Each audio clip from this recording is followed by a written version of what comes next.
soulmates, welcome to it. The conversation on this Wednesday. We want to welcome you to FOXSOUL's Black Report. So it's all about the latest on the company that made it known that they're only hiring white employees. Plus, the National Action Network convention is underway.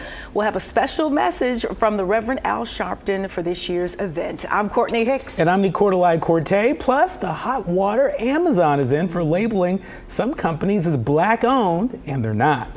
And Little Richard, he has a new documentary, and we will have all the details of the stories that impact our people. You know the deal, soulmates. It's our news, our views, and our voice. So let's get into our top conversation today. The Manhattan DA, Alvin Bragg, has sued House Judiciary Chair Jim Jordan for attempting to intimidate and attack his office's work. Jordan has been investigating Bragg's prosecution of former President Trump and subpoenaed a former prosecutor who worked on the Trump investigation. Bragg filed an indictment charging Trump with felony counts of misclassification of business records. The lawsuit seeks an injunction to block subpoenas of Bragg's office. After being expelled from the Tennessee House of Representatives for supporting gun control legislation, Justin Jones has been reinstated by unanimous vote of the Nashville Metropolitan Council. In a powerful speech after his reinstatement, Jones called for the resignation of Speaker of the House Cameron Sexton, whom he called an enemy to democracy. Although Jones is back as interim representative, he must run in a special election to secure his seat permanently. Justin Pearson, another expelled representative, will learn his fate tomorrow when a county commission in Memphis votes on his reinstatement. This is, good to hear. We've had a few guests who talked very adamantly about how they felt these two gentlemen would be reinstated and be reinstated with a lot of fire behind them. Trying to find some positive in the pandemonium which their expulsion caused. Here are some stars that have been born. I mean, I'm going to admit that I did not know or was not very familiar with both the Justins, both these reps, and immediately following their expulsion, and not just their expulsion, but their response to the expulsion, and just how eloquent they were, and still preaching nonviolent protests and things of that nature when people's anger was at an all-time high. People were just taken aback by what the House in Tennessee did. I went and found them immediately on social media. I'm a big fan, following them across their media platforms, and I'm just looking forward to some great things from both of these young, well-educated, aware, woke, astute black gentlemen. And, this is what democracy looks like. To your point, the fact that, it was unanimous in terms of the folks that voted to send Justin Jones back. A number of folks are predicting that there will be a similar vote for Justin Pearson.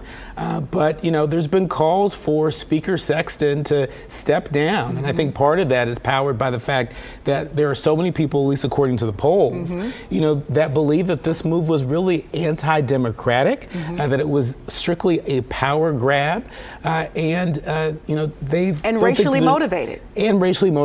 And they think that there shouldn't be a place for that in the Tennessee State House of Representatives. Yeah, agree. All right, so let's go to Florida now, where Representative Webster Barnaby faced backlash after making offensive comments during a legislative hearing. Now, the gathering was in regards to a proposed bill that would criminalize using bathrooms that match an individual's gender identity if the restrooms don't match their biological sex. Now, during his speech, Barnaby compared transgender people to, quote, mutants and called them demons and imps. His remarks sparked a divided debate on social media. While some users criticized his viewpoint, others supported him. Barnaby apologized to the trans community for referring to them as demons. Well, Courtney, when I saw this story, this was rough. It was rough. My immediate thought was, I wonder, what sermon he was listening to this Resurrection Sunday that would have allowed him to call human beings mutants. He's an elected official, right? We expect more of people that occupy public offices. And so, I was really ashamed for him. As you should have been. And for me, it doesn't matter really almost what you believe. But when you're in a public forum, you're an elected official, and when it's time to express maybe some of your differences, you're gonna have to find some better words, you know, and maybe leave your personal beliefs, your offensive words, you know, at the door or at home, you know, because people, you know, they can think what they want to think and they can believe what they want to believe. We're never going to control that. But as a public elected official, it is your duty to choose words that can get your point across, but do not offend and desecrate and totally just annihilate a whole movement of people who deserve the same rights. And dehumanize. That's right. Can't have that. Well, Senator Tim Scott announced the launch of an exploratory committee for a potential presidential bid, making him the latest Republican to enter the 2024 contest. His announcement sets up a potential matchup with fellow South Carolina Republican Nikki Haley, who recently launched her own bid. Now, as the only Black Republican in the Senate, Scott had been inching towards a campaign launch and has hired former GOP Senator Cory Gardner and Republican operative Rob Collins to co-chair a super PAC to support his efforts. His Senate campaign had nearly $22 million cash on hand at the end of last year. In his announcement video, Scott accused Democrats of using race to divide Americans and emphasized his conservative values. All right, there are a lot of soulmates excited about the National Action Network's annual convention. It's kicking off today in New York and will run through April 15th at the Times Square Hotel. It will be attended by high-profile individuals such as Vice President Kamala Harris, Tyler Perry, Kerry Washington, and Magic Johnson, amongst others. Founder and President Reverend Al Sharpton talked a bit about this year's convention. If there ever was a time we need to convene, we need to come together from all over the country and deal with the issues that are still before us, from the reforming of the criminal justice system, to dealing with our economic needs, to dealing with education, crime. Nothing is a larger gathering than the National Action Network Convention. It's free. All you have to do is go to www.nationalactionnetwork.net, or you can call at 1-877-626-4651 and pre-register. It's free. Say, I'm coming April 12th through the 15th. I can only do one day. I can do a half a day. I can do 2 days, whatever. But be part of shaping history and join me and many of those well-known government officials, civil rights leaders, faith leaders, youth activists, grassroots activists, and educators at National Action Network Convention. All right, Reverend, the 4-day event will include panel discussions, plenary addresses, and events designed to empower Black Americans during this crucial time. And I don't know if anybody will be as sharp as the Reverend was with that red suit on. We loved it. He was very sharp. Yeah. He was very sharp. And I wonder, if Senator Tim Scott might be making a visit to the National Action Network. I know there are a lot of folks out there, potentially some of our soulmates, wondering, who is Senator Tim Scott as he prepares to run for president? Is he more of a Clarence Thomas Republican, or is he more of a Herschel Walker Republican, or something else? Or maybe a Colin Powell Republican. You never know. And as Black folks, maybe we should dig a little deep, even if you are on just one side of the aisle. Where I identify with Scott is his background and his upbringing. He didn't come from much, and he survived, and he won against a lot of odds. So that part of his story, even if I don't necessarily agree with his politics, that side of the story of his journey I can definitely identify with, as I'm sure a lot of folks might be able to. It is a very inspiring, encouraging story. He didn't come from much. That's right. Very interesting. Well, King Charles III has expressed support for research examining the British monarchy's connection to slavery after a document surfaced showing an ancestor's involvement in a slave trading company. Professor Brooke Newman found the document, which highlights the involvement of the British monarchy in the slave trade.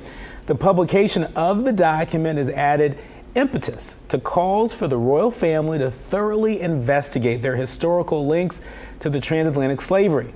King Charles III and Prince William have expressed, quotes, profound sorrow at the appalling atrocity of slavery. Well, water is wet. That's your favorite. We've been saying that a lot now because a lot of these stories and stats and reports and things of that nature, you go, well, okay. Yeah. Look, this is going to be something, ongoing, this narrative, this discussion, this argument, because it is so deeply rooted in, how we formed as a country, coming from up under, Britain, and our storyline.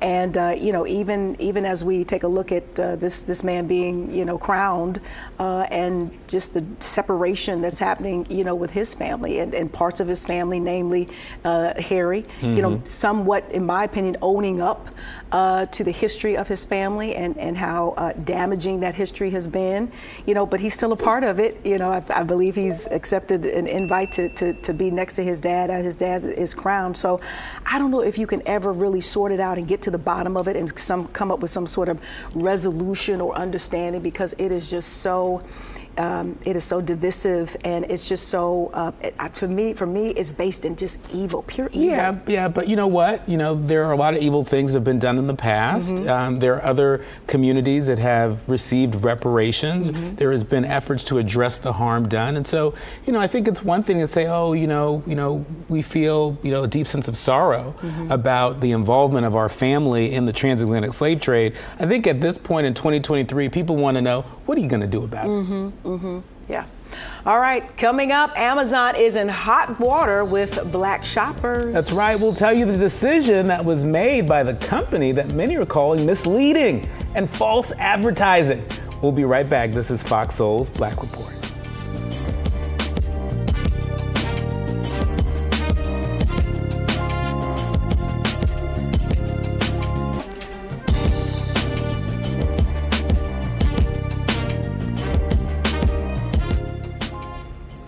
And we want to welcome you back to Fox Soul's Black Report. So let's go to Virginia, where a tech company called Arthur Grant Technologies has faced backlash after a job posting for their Dallas office stated they were seeking white candidates. That's right. The post specified that only, quotes, born U.S. citizens within 60 miles of Dallas should apply.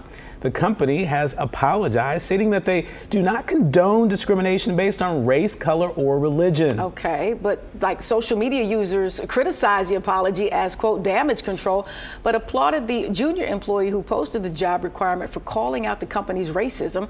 Arthur Grant Technologies has requested that the public not further question the incident. So you put this out there, and now you don't want anybody to talk about it after this is just so blatant. And if you don't feel this way, which is hard to believe, how does it process and get all the way to a public posting? Well, Virginia's supposed to be for lovers. It's the state, Virginia for lovers, right? Yeah. There ain't no love in this job post whatsoever. No love for the soulmates. No love for the soulmates, and shame on them. Shame on them, for saying the quiet part out loud. Somebody put that in there to the point where it was published, and it says something about the culture that's afoot within that company. I read that this company actually has ties to Warren Buffett, and so this is not just some ho-hum company out there. They should be doing so much better. So now that we know how this company really feels in real life and in real time, I'm wondering, are there any black employees there who might pull up, who might resign,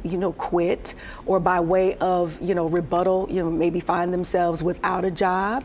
And as black potential applicants, do we not apply to these type companies, or would the fact that you need a job and the job speaks to you kind of outweigh the fact that this is how this company feels? So on the other side of that, it kind of leaves some questions as to how we continue as black folks to process what we now see, in real time. Because normally it's not until sometimes you get the job and you get into the culture where you go, Yeah. And think about the black employees that are there. Right.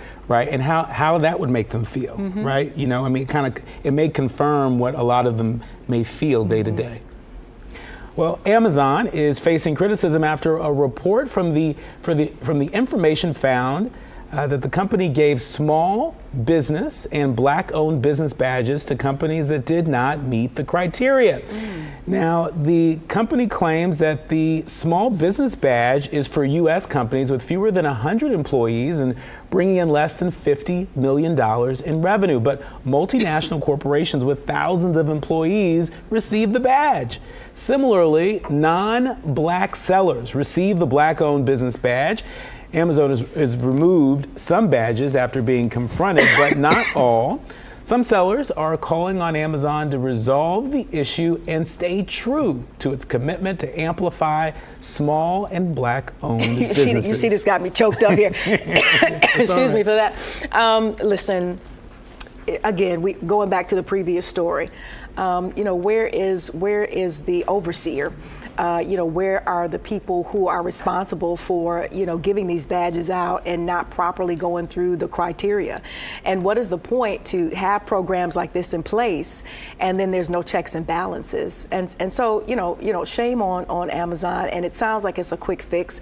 And again, I go back to the whole idea that you have to care. Yeah. Our producer made a great point in our morning meeting. He said, look, I don't have a problem with it. Now I know what Amazon is up to, and the same with the story prior to. Now I know how these people really feel, so I can redirect my business or redirect my job application to make sure that I'm not affiliated with folks who aren't serious about what they say they're trying to be serious about. But when I saw this, I thought of this as a call to action for the folks that work at Amazon that do community partnerships, because the U.S. Black Chamber of Commerce, the U.S. Hispanic Chamber of Commerce, the National LGBTQ Chamber of Commerce. These are national organizations that exist to give people that stamp, that certification, as minority businesses, as Black businesses, as disadvantaged businesses. And so, this is a sign that they should probably be working much closer with them, because I don't know if they can handle this in-house. I don't know. So let's talk about a company who's trying to work much closer with Soulmates. They're investing in Black women-owned businesses through one of its 1 million Black women initiatives, with $2.1 billion already being invested in businesses and nonprofits. So the initiative aims to positively impact 1 million Black women by 2030. And Goldman Sachs has committed to $10 billion in investment capital and $100 million in philanthropic capital. The advisory council includes Valerie Jarrett, Condoleezza Rice, and Issa Rae, and will provide $23 million in philanthropic capital to assist close to 250,000 Black women. Research shows the best way to close the racial wealth gap is by investing in Black women. The U.S. Department of Housing and Urban Development is celebrating Fair Housing Month 2023 with its, quote, Choices for All Voices, Building an Equitable Future theme. This commemoration marks the 55th anniversary of the Fair Housing Act, which guarantees that everyone has the right to obtain housing of their choice, free from discrimination. Throughout April, HUD and its partners will raise public awareness of fair housing rights and highlight the importance of creating inclusive communities. The Fair Housing Act prohibits discrimination in housing because of race, color, national origin, religion, sex, family status, and or disability. Up next on FOXSOUL's Black Report, it's Black Maternal Health Week, and we want to increase awareness. That's right. When we come back, we'll have Angela Stanton from Auntie Angie's House that's doing a great deal to help Black mothers. You're listening to FOXSOUL's Black Report. We'll be right back.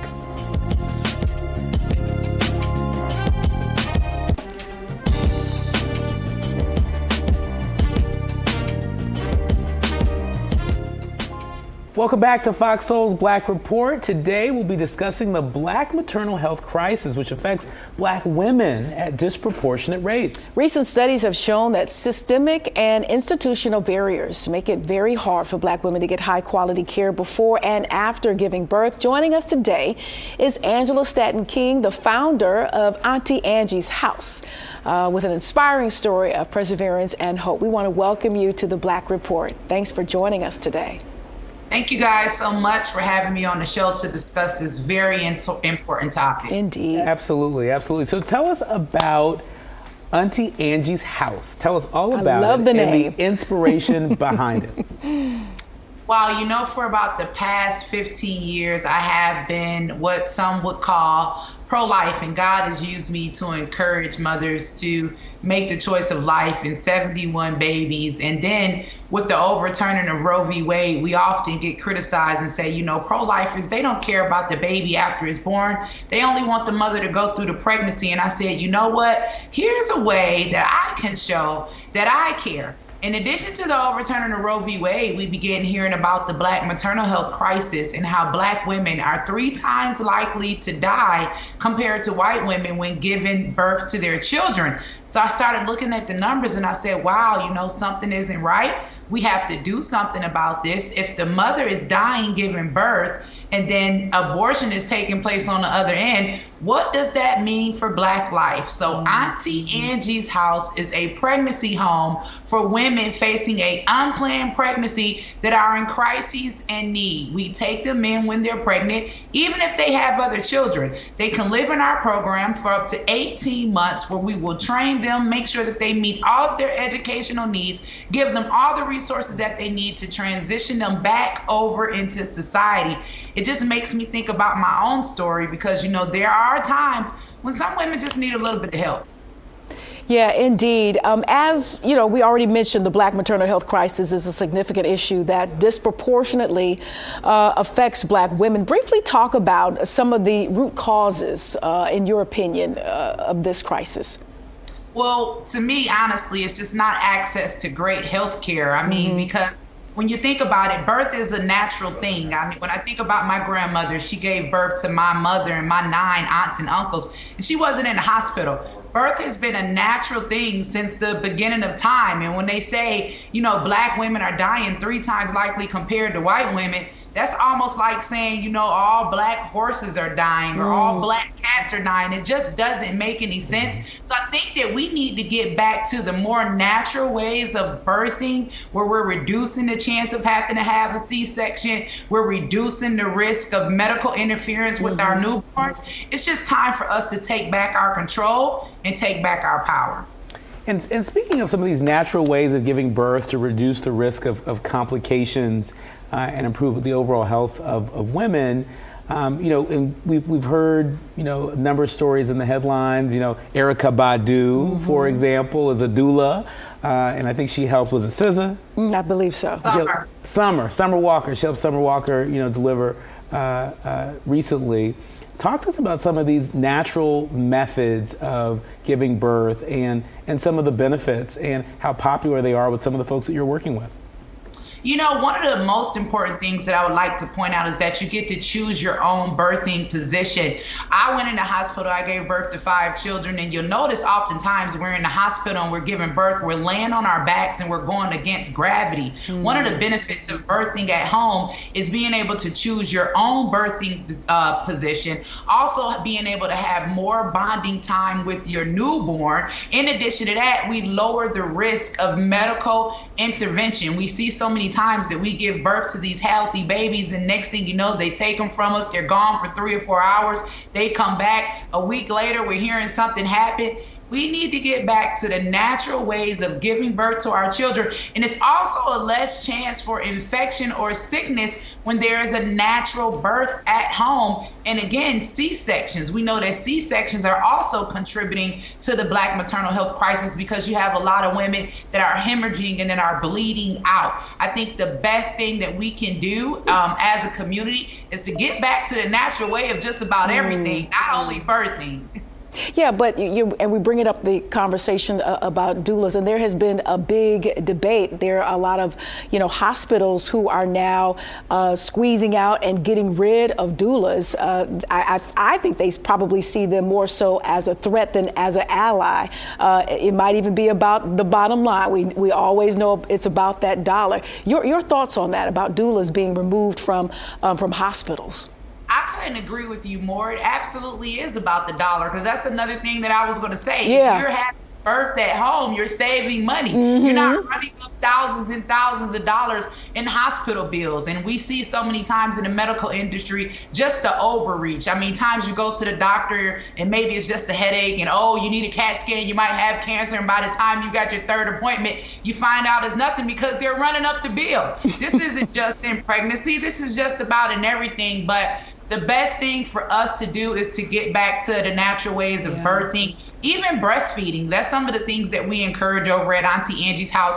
We just saw our nation had a shortage when it came to baby milk. But in addition to that, we're seeing so many lawsuits where these babies are having bad reactions to this milk that's just not natural. And the best thing for the baby is the mother's milk, because guess what? The baby's been marinating in there for the past 9 months. Marinating. Mom have the best recipe for the baby. Right. You know, and we've seen so many of these food recalls as well. And so, you know, all the more reason for people to consider other natural options. And so tell our soulmates, where can they go to support Angie's house? Where can they go to learn more? Angie. And more importantly, where can they go to join the movement to support Black women's maternal health?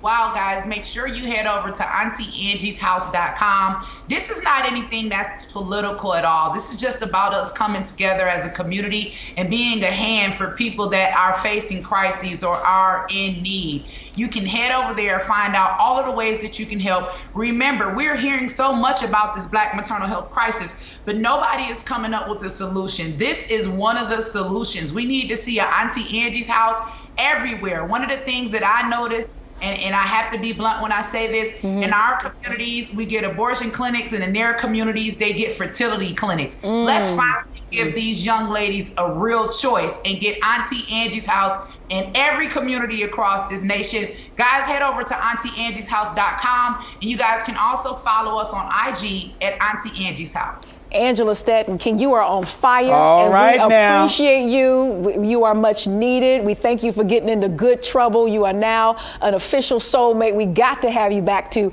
continue this conversation. We thank you so much. Thank you. Thank you. Thank you, guys. And thanks for helping me spread the word. Absolutely. Bye, everybody. Bye, honey. Keep up the good work.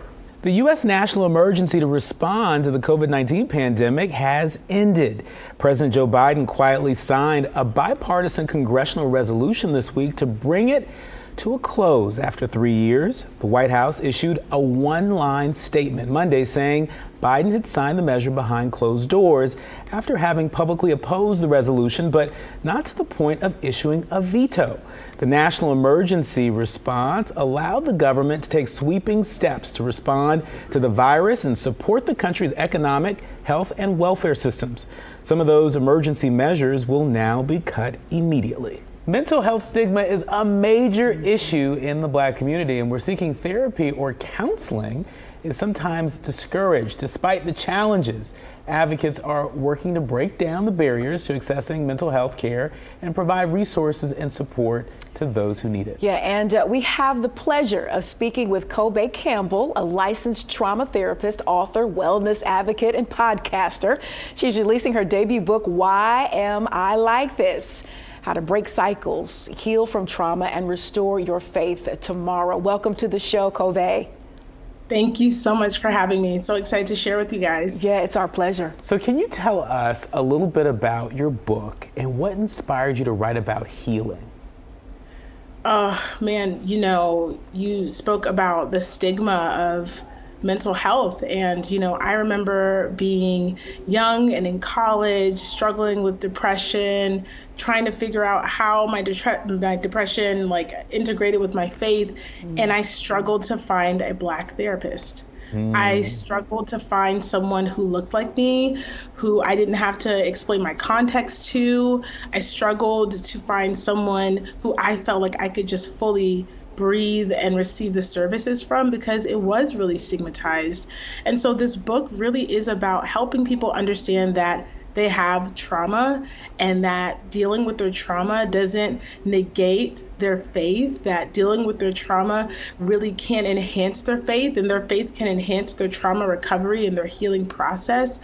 Because, for me, I was just lost. I felt like why am I like this? That's why the book was named that. I felt like there was no resources as a young Black woman to figure out, why am I feeling this way? Why am I stuck in these patterns? Why can't I break these cycles? And so I wrote this book really for every past version of me that lives in someone else who's looking for resources to live a life that they love and enjoy, and not feel like they're stuck with the card that life has handed them. Yeah, and as you're talking, we're looking at the video. It looks like you just were thumbing through a new print, a hard, soft copy, and you're crying, very passionate, about this journey. So as you have journeyed on, what are some of the common misconceptions about trauma and healing that you've encountered in this work, in this journey? Oh, absolutely. That's a great question. I think one of the biggest misconceptions is that trauma and deep pain is a moral failure. That if you feel bad, it's because you are bad. If you feel bad, it's because you did something bad. It's some type of consequence coming back to you. And I really invite my clients into a curiosity, instead of just asking, like, why did I do that? Asking, what happened to me that made me want to respond in that way? What experiences have I had that have led me to these patterns that I'm trying to break, but I'm struggling to break? I think another misconception is that trauma always has to be physical harm. That is absolutely not true. The part of our brain that processes physical pain also processes emotional pain. Our brain doesn't differentiate them. So words hurt just as much as someone hitting you, and rejection hurts just as much as someone pushing you. And I think on a heart level, we know that, but I wanted to have the science to back it up. I wanted to help people know, I'm not just telling you it hurts because I care about you. I'm telling you it hurts because your body is telling you that, and that's worth listening to. Kobe, you have a significant following on TikTok. Tell us, how has social media helped or hurt your advocacy work and attempt to reach a wider audience? Oh man, I think for the most part, social media has really helped. I think that people want to get the information to understand themselves a little bit deeper without having to pay the immediate price of being vulnerable with someone that they don't know, right? I have thousands and thousands of DMs from people who are like, I'm finally going to therapy because I'm finally accepting and realizing that something might be wrong. I'm finally realizing and accepting that I might have anxiety, I might have depression. And so I've enjoyed giving little bits and pieces to people so that they can see for themselves. You know, I always say, if you can talk someone into something, you can talk them out of it. But when you experience that sense of like, oof, that resonates, that's what moves people to do something about their pain. And social media has really helped me do that. Yeah, and you are a busy, busy sister, aside from all the hats that you wear. You've got the book, and then in addition to that, you host a podcast. It's called The Healing Circle. You host that with your husband, Kyle. How is that process of creating a podcast and sharing your experiences with your husband? What is that like for you? Oh man, it has been beautiful, to be quite honest. I think that my work has helped my husband heal, and I love having him as a co-host, as a Black man who's a co-host, as a Black man in corporate America, as a co-host who started out as a mental health skeptic. It's not that bad. You know, he's a military brat. It's not that bad. Suck it up. Work harder. Nobody cares. Just do the right thing. Wow. And if you're experiencing this, it's because you're just not disciplined enough. You're not working hard enough. And my husband gets to be the voice of really the heart of many of the people who are listening, because many of them can identify with where he started more than they can identify with the information I'm sharing. And so it's been a really sweet gift to see him grow in his healing, but also a really sweet gift to provide people with expert information and then dad jokes through my husband, plus relatability to the truth that you can go from someone who didn't think depression was real to being a mental health advocate. Yeah. And it is safe to heal as Black people. It's safe. We can find safe places as Black men, as Black women. it's safe for us to heal. We deserve healing. Healing is part of our inheritance. Healing is part of our birthright too. We do not have to continue to suffer, and we get to create resources and environments that help each other heal. And I'm just grateful that, my podcast gets to be that for people. Yeah, Kobe, Amen. you are amazing, Amen. amazing. And I hate that you had to go through what you had to go through, but on the other side of it, this is your calling. You are anointed, and we just appreciate you and your message and your work.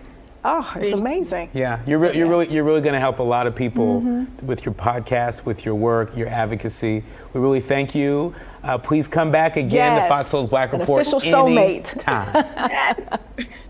Thank you guys for having me. Thank you for joining us. And still ahead, the man behind majority of the music we love today. And I think Nicole and I are responsible for a whole genre of music. I'm talking Little Richard. That's right. We'll tell you all about the new documentary about the legend's life as we speak with the director herself. You're watching Fox Soul's Black Report. It's going to be a good one.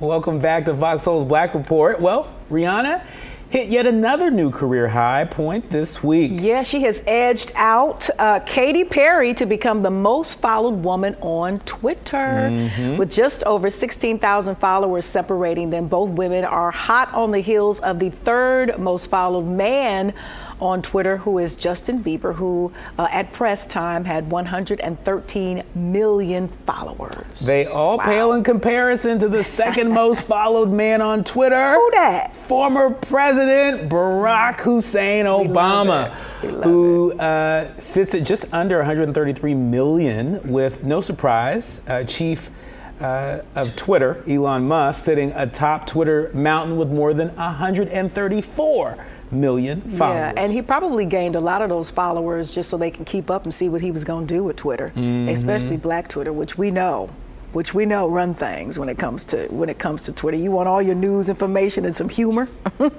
you go to Black Twitter. That's right. And they'll give you everything. However, if there's a TV show or a movie you haven't seen yet, don't do it, because you spoiler alert all day. Well, it's good to see Rihanna winning. Indeed. There's a documentary that shows us the incredible talents of none other than Little Richard. The docu will be called Little Richard, I Am Everything.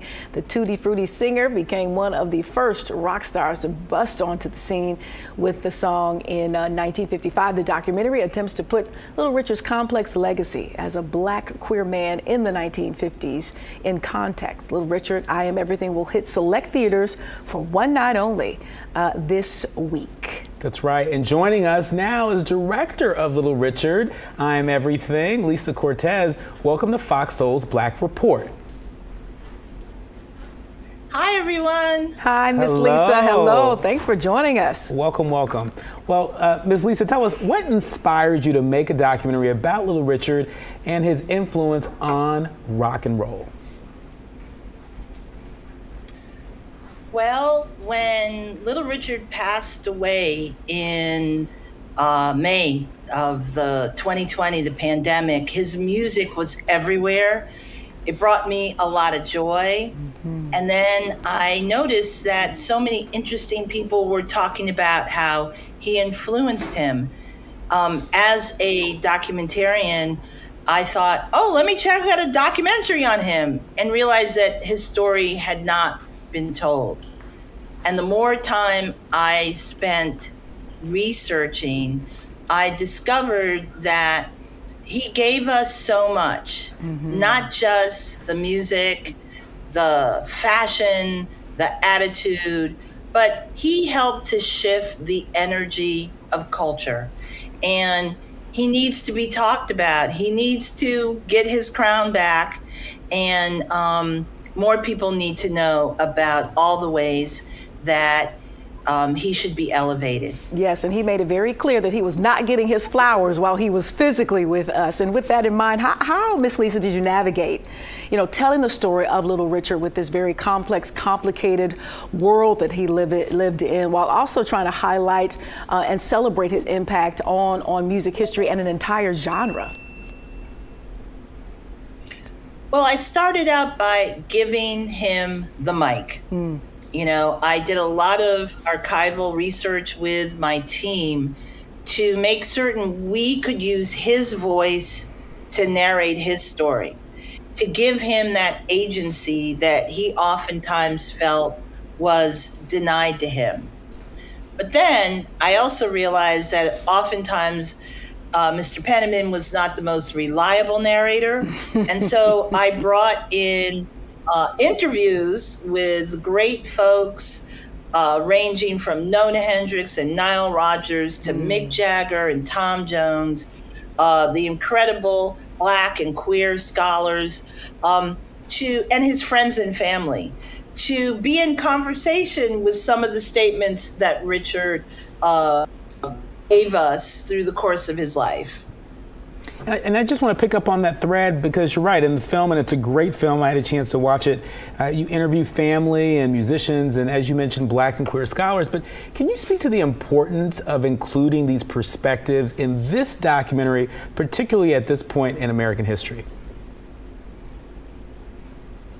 Well, so many of the themes in this film are dealing with issues we are grappling with now. Black history, queer history is under attack. And what we all know is that the truth of history frees all of us. And if somebody is presenting laws against the teaching of the complexity of our histories, films like this are really important because they are deeply researched and they are an antidote for everyone who says that Black history should not be taught, that Black history does not have a place for all of our children to know about. So we know that Little Richard was absolutely a trailblazer, especially for his self-expression, but also he struggled with his own identity. How did you approach that in this particular documentary? Well, Richard tells us in himself that his journey is a bit of a roller coaster. His origin story is one of contradictions. His father's a minister, he owns a nightclub, and he makes bootleg whiskey. And, Richard went to two different kind of churches. He went to the Holy Roller Church and he went to the more staid church.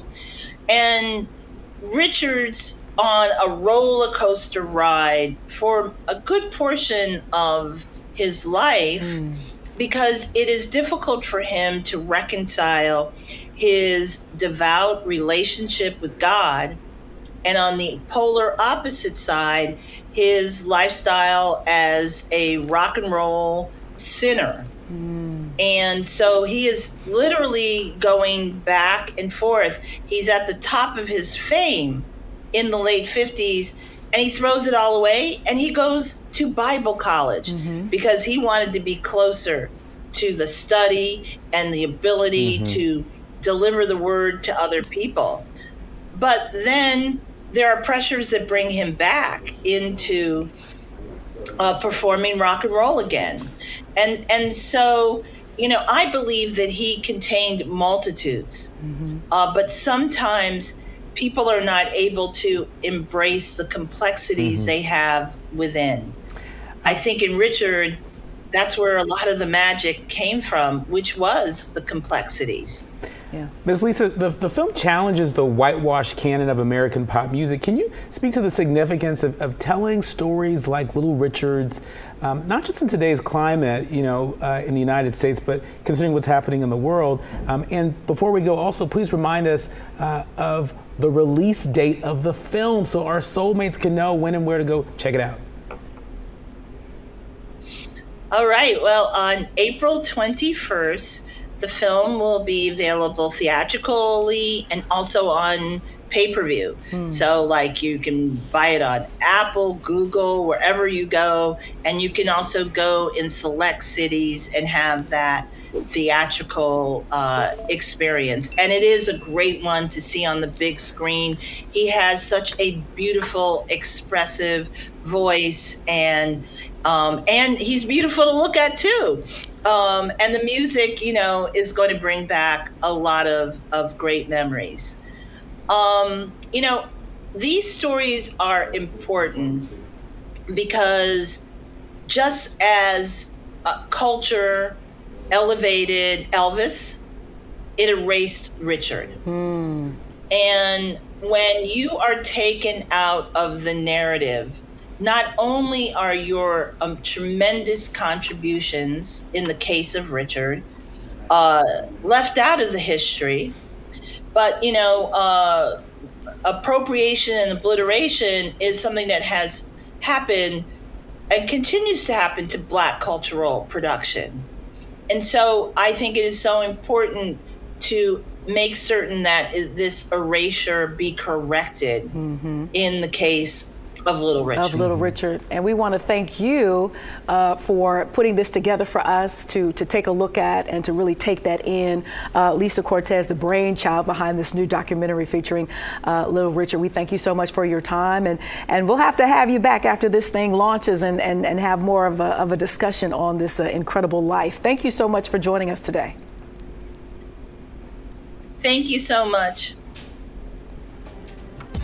Still ahead, our favorite segment, it's all about Black excellence. That's right. We'll tell you all about the librarian who's working to give out thousands of free books. You're watching FOXSOUL's Black Report.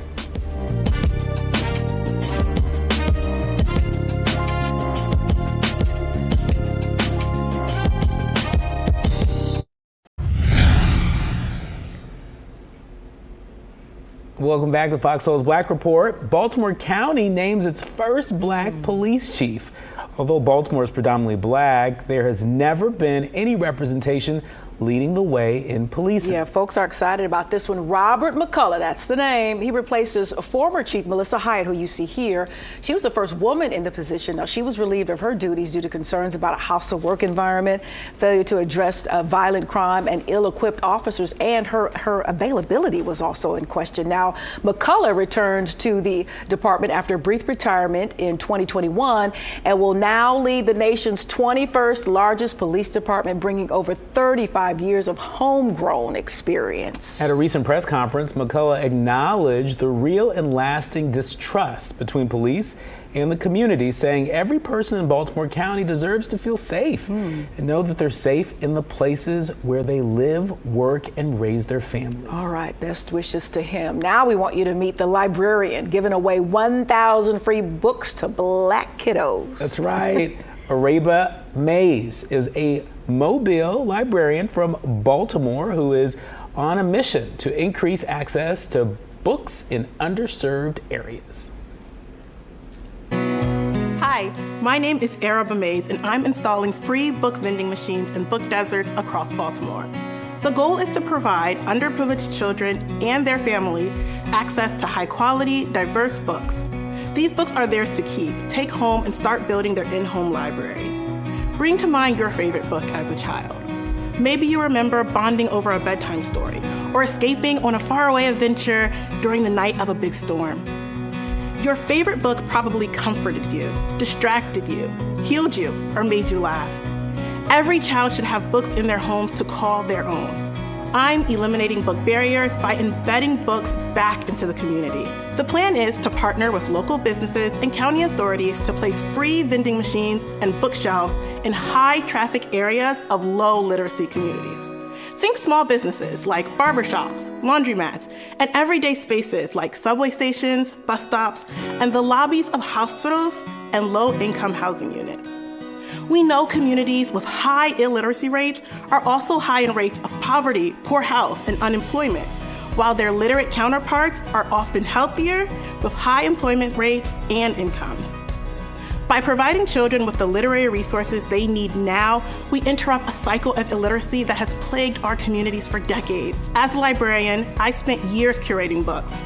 That's why our selections will reflect communities that they are in and address community-specific needs. This means books for children with characters that look like them, talk like them, celebrate the same holidays, and share the same struggles. This is for a worried child in a hospital waiting room, kids with incarcerated parents, and teens with questions they're often too embarrassed to ask. Funds will be used to rehabilitate vending machines, purchase books, and pay staff wages.